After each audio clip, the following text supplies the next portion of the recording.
तो जैसा कि लास्ट एपिसोड में हमने देखा था कि बियर बीस्ट बीयू पर हमला कर ही रहा होता है, लेकिन अब एपिसोड 9 की शुरुआत में हम देखते हैं कि बीयू अपने डार्क मैजिक का इस्तेमाल करता है और बियर बीस्ट को हरा देता है।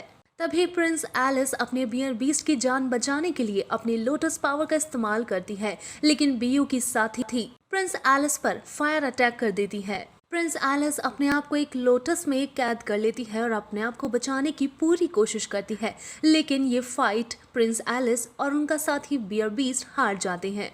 बीयू और उसके साथी की जीत देखकर लियांग उछल कूद करने लगता है और फा हुआ को बीयू की साथी यानी फायर गर्ल की हिस्ट्री बताता है कि ये फायर गर्ल होली ट्राइब को बिलोंग करती है। एक टाइम ऐसा हुआ करता था कि होली ट्राइब काफी पावरफुल होता था। ये ट्राइब फायर एलिमेंट्स के नेचुरल मास्टर्स होते हैं। पैदा होते ही इनकी पावर्स 4th लेवल पर होती है और ये लोग इतने ज्यादा पावरफुल होते हैं कि बड़े होने के बाद इन्हें कल्टीवेशन की प्रैक्टिस भी करने की जरूरत नहीं पड़ती। ये बिना प्रैक्टिस के ही 6th लेवल की पावर पर होते हैं। लियांग बताता है कि होली ट्राइब्स की पावर 3 पार्ट्स में डिवाइडेड होती है। सबसे पहले 4th से लेकर 6th ऑर्डर तक को फायर लॉर्ड कहते हैं। 7 से 9 ऑर्डर्स को फायर सेंट्स कहते हैं और 9 से 12th ऑर्डर को गॉड ऑफ फायर। और वो ये भी बताता है कि ये लोग काफी कम पाए जाते हैं क्योंकि ये लोग आपस में ही स्प्लिट होकर रिप्रोड्यूस करते हैं और बॉडीज का स्प्लिट होना काफी डिफिकल्ट होता है और उनकी बॉडी को काफी ज्यादा डैमेज भी कर देता है। इसीलिए होली ट्राइब्स की पॉपुलेशन कम होती है।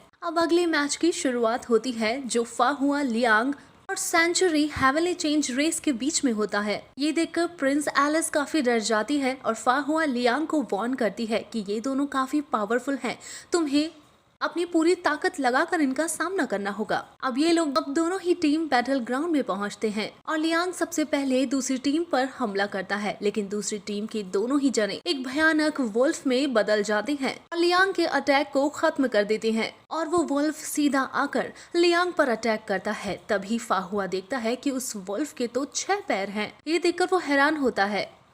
फा हुआ और लियांग उस वुल्फ के अटैक से कैसे तैसे अपनी जान बचाते हैं, लेकिन वो वुल्फ इन दोनों पर ही भारी पड़ने लगता है। तभी प्रिंस एलिस देखती है कि उस बड़े से वुल्फ के ऊपर एक और वुल्फ छुपा बैठा है। प्रिंस एलिस बताती है कि ये तो एक साइरस वुल्फ है जो 10,000 वुल्फों में से एक पाया जाता है और ये अपने आप में ही इतना पावरफुल होता है कि 10,000 वुल्फ्स की पावर अकेले ही इसमें होती है और ये बाकी वुल्फ्स को भी स्ट्रॉन्ग बनाता है। अब फा हुआ अपनी पावरफुल सॉर्ड को लेकर उस वुल्फ पर हमला करता है, लेकिन वो वुल्फ फा हुआ पर ही हमला कर देता है और उसे हराता है। तभी लियांग फा हुआ को गिरने से बचाता है। अब वो वुल्फ उन दोनों के पास जाकर अपने पंजों से उन पर हमला करता है और लियांग और फा हुआ को बुरी तरह से जख्मी कर देता है। वो वुल्फ फा हुआ और लियांग को जान से मारने ही वाला होता है, लेकिन तभी फा हुआ और लियांग के हाथ आपस में जुड़ जाते हैं और पियरलेस बर्ड की वजह से दोनों अपनी माइंड वर्ल्ड में पहुंचते हैं और वहां अपनी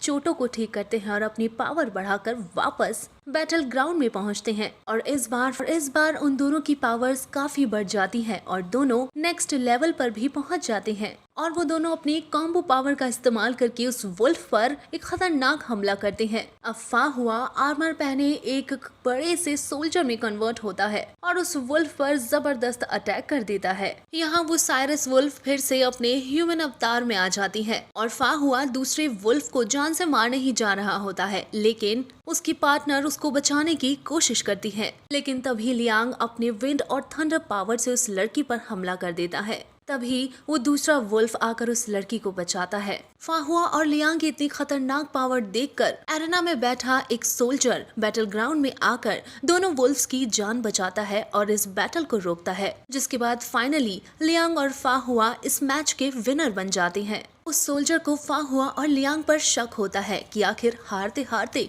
ये दोनों अचानक जीत कैसे गए। ये देखकर बाकी जनता भी उन पर शक करती है और चिल्लाने लगती है कि इन दोनों ने शायद चीटिंग की है, लेकिन तभी बीयू उस सोल्जर को एक इशारा देता है और सभी लोग शांत होते हैं। फा हुआ और लियांग बैटल ग्राउंड से वापस लौट जाते हैं। अब फा हुआ और लियांग अपनी पावर्स को लेकर बातें करते हैं कि जब भी हम पीएलएस बीट का इस्तेमाल करते हैं तो हमारी पावर बढ़ती तो है, लेकिन सिर्फ एक की बढ़ती है तो दूसरे की घटने लगती है। लियांग फा हुआ से कहता है कि हमें एक दूसरे के डिस्टेंस और पावर के इंक्रीज और डिक्रीज होने को समझना होगा। अब ये दोनों आराम करते हैं और एक दूसरे को हील करते हैं। तभी रात में अचानक आंधी तूफान आने लगता है। ये देखकर लियांग काफी खुश होता है और थंडर की सारी पावर एब्जॉर्ब करने लगता है। तभी फा हुआ भी अपने टेंट से बाहर आता है और लियांग को टच करता है, जिससे वो दोनों आपस में एक दूसरे की पावर शेयर करने लगते हैं। इन दोनों को इस तरह से देखकर वहां पर मौजूद लोग काफी शॉक होने लगते हैं। ये दोनों पियरलेस बीट के इस्तेमाल से अपनी पावर को काफी हद तक इंक्रीज कर देते हैं। वाली एपिसोड तो यहीं पर खत्म होता है। नेक्स्ट एपिसोड के लिए चैनल को सब्सक्राइब करना ना भूलें।